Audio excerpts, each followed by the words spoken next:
Okay, it should be recording. Okay, awesome. All right, so let's go to number 1. The Bureau of Labor Statistics produces data on unemployment and other aspects of labor market from a regular survey of about. I got C. Yep. Me too. Okay.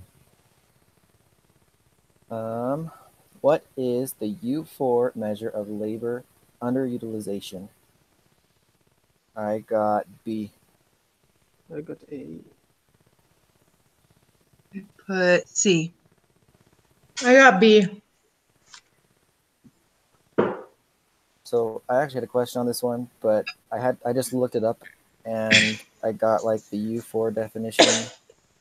And it was something about total unemployment plus discouraged workers. Workers. Yep. It's in the divided- reading. Yeah, divided by civilian labor force plus And that's at discouraged 7 million. 7 million divided by 100 So million is it's 7%. yeah, divided by no, because what you're dividing by is the civilian labor force plus the discouraged workers.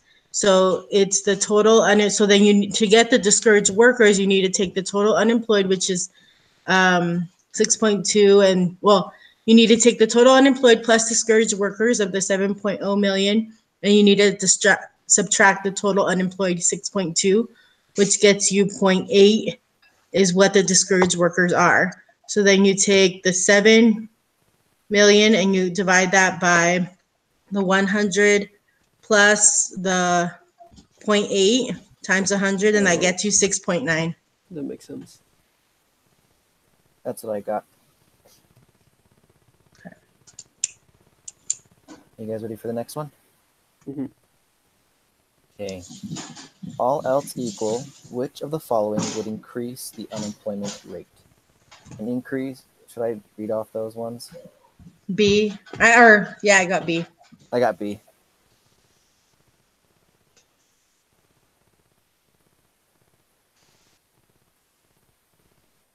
You guys all good with that? Mm-hmm. Yep. Okay. Number 4. Marginally attached workers are people who are.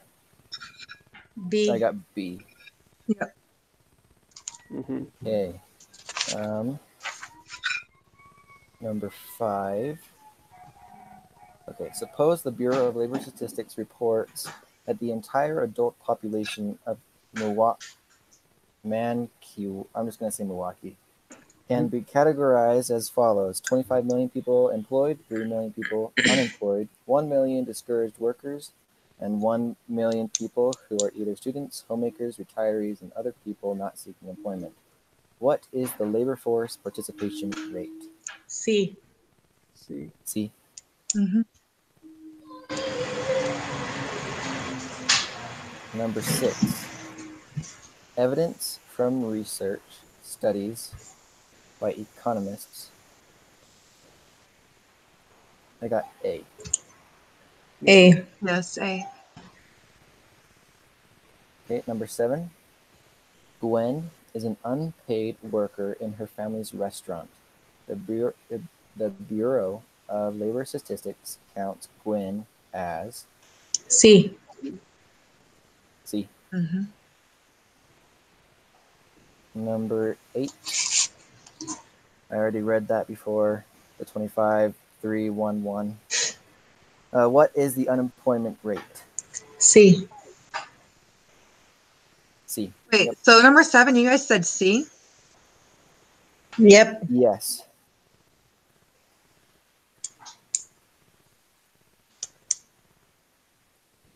Oh, yeah, that's right. Never mind. You can also look on the PowerPoint slides, and it's the 3rd slide. Yeah, I was just mixing it up on my papers. I was looking at the wrong problem. Okay. Number 9. Unemployment that results because it takes time for workers to research for the jobs that best suit their tastes and skills is called D. What'd you say? I didn't hear you. D. D? Yeah. D. I think. D as in dog, right? Yeah. Okay. Number 10. Who in the adult population is counted as employed in U.S. labor statistics? I got A. Mm-hmm. Yeah. Yeah. Okay. Number 11. Which of the following is not a reason economies experience structural unemployment? I got A. A. Yep. Mm-hmm. 12. If changing consumer preferences increase the demand for satellite radios and decrease the demand for video cassette recorders, the economy will likely exhibit. I got C. A. Oh, For 12, I have C. I have C. Me. Yeah, I see. Oh no, why do I have it wrong? An increase in the natural rate of unemployment. So when it Frictional- described one that was similar, it was when it was explaining frictional unemployment, and that's why I selected it. It was in the readings. That's the only reason why I selected it, because when we were doing the readings, it was a similar example, and it was when it was talking about frictional unemployment.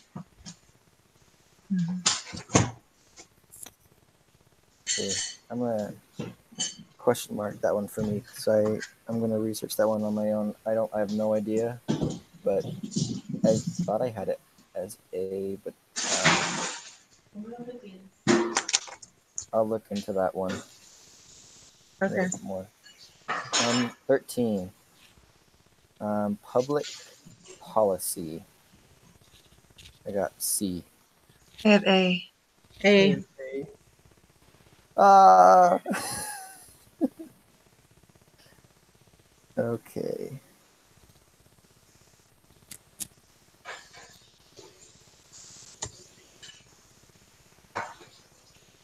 Okay, so why did you guys choose A? Let me look at my notes. I think it's just a difference between the structural and the frictional. So frictional unemployment that results because it takes time for workers to search jobs that best suit their skills. Okay, so public policy. Sorry. I'm trying to read my notes. It says public policy can reduce the time it takes unemployed workers to find new jobs. It can reduce the economy's natural rate of unemployment.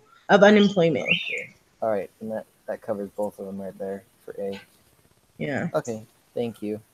Hmm. Okay, number 14. If there were no factors keeping wages from reaching equilibrium, then there would be no C. C. C. Number 15. If unemployment is 2,000 workers, then the minimum wage must be C. C. C. Yeah. Number 16. Workers searching for jobs that best suit them is most closely associated with B. B. B. 17. If the government imposes a minimum wage of $4, how many workers will be unemployed? I put A. A. Me too. I put C. I put it because it's below the equilibrium, and anything above is, I thought, was unemployment. Mm-hmm. Yeah. I wasn't entirely sure on this. I just thought, well, since the demand is high, people want jobs. Well, actually, Like the demand for jobs is from the employer's perspective. So at 4, there will be like 7,000 jobs available and 3,000 available workers. So everyone will have a job. Does that make sense? I'm just thinking because there's a supply, as in like supply of jobs would be lower than the demand. So wouldn't there? I'm a little confused on this, just a little. So in But all the readings, it only explained unemployment as above the equilibrium. yes, So that is why, for me, the only thing that made sense, because it's not 3,000, it's not 4, and it's not 7, because that would mean that there is, what's it called? It would have to be above the equilibrium for there to be a uh, a surplus. But there isn't a wait. Is that right? Okay. No, yeah, surplus. unemployed. And then I was thinking the other way of shortage. That's the only reason why I put 4,000. Because I thought You guys are it might thinking work the of same way otherwise. products. This is very different than products. The S stands for the number of workers. So it's a the supply of how many surplus people are willing workers. to work, and the D stands for how many people a company is willing to hire based at a certain price. So if you're looking at the $4, if you go to the S line, you end up at 3,000. That's how many workers are willing to work for $4 an hour. If you go to the D line, you have 7,000. That's how many companies are willing to hire at $4 an hour. They'll hire 7,000 people at $4 an hour, but only Okay. 3,000 people are willing to work for $4 an hour. It's very different than a product supply demand curve. To me, in my mind, it almost works opposite. I had to wrap my mind around it to really understand this. I'm like, okay, D stands for employers, S stands for employees. I'm writing that down. If you remember in there's some kind of circle diagram of the economy. The consumer buys products from companies, but they supply work back. Do you remember that one? I'm thinking maybe. It was like It's a little while ago. companies on one side and households on one side, and then the market of jobs and the market of products, and just cycling back and forth between the companies and the households. Okay. So basically, what the households is doing is they are exchanging products for work, which means they are supplying work in order to demand products. So that's why it's kind of switched when it comes to work and products. Okay. I do have a question though. Because it said that you said there's only 3,000 employees that are willing to work. Mm-hmm. Does that mean the other 4,000 don't work? Yeah, that means there's a shortage of 4,000 because in order for you to get to the 7,000 number of workers, you have to raise that minimum wage up. So there's 4,000 empty jobs. People aren't working. Yeah, people would basically they'd rather be on welfare because they make more money on welfare than making that $4 an hour on minimum wage. So that's why they're not taking those jobs. But the demand is there for the people are like, well, I need people to work for me. Well, if you want people to work for you, then you need to look at that supply line, that supply curve, and you need to find the wages in which they're willing to work for you. So if you need a certain number of workers, find the wage in which they're willing to work, and then you'll find that number of workers. Okay, so what was your answer that you got then? A. Okay. A. Okay. All right. Number 18. Unions contribute to. D. Put B. I put B. 18. I put C. I know that they contribute to structural unemployment. That's why that's why I put none of them. No, but they do contribute to the natural rate of unemployment. Okay.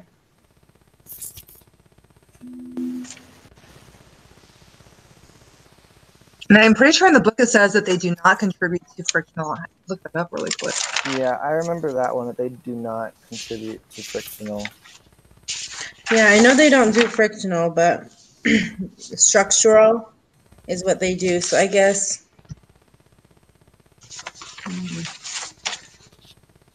So it's either B or D. Let's see here. Not totally.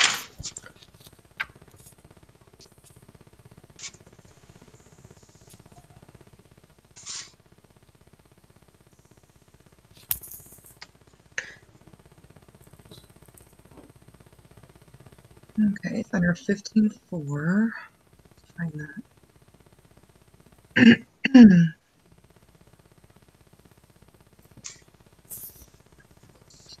15.4, the union.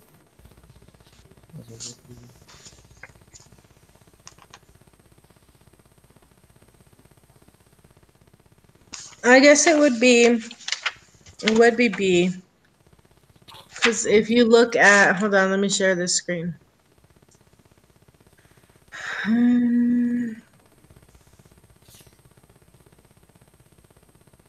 Okay, can you see that? Okay, so when you're talking about the natural rate of unemployment, it consists of frictional and structural. So we know that it is structural. So I guess it could be the natural. Because it is part of the natural. So I would say B, I guess. I got B. Yes, because if you think about unions, they have the power to do strikes and to pull people out of the workforce so that people are unemployed. And Okay, so B. Sounds good. Okay, number 19. Paying efficiency wages means that wages are A. A. A. Number 20. The theory of efficiency wages provides a possible explanation as to why C. C. C. C.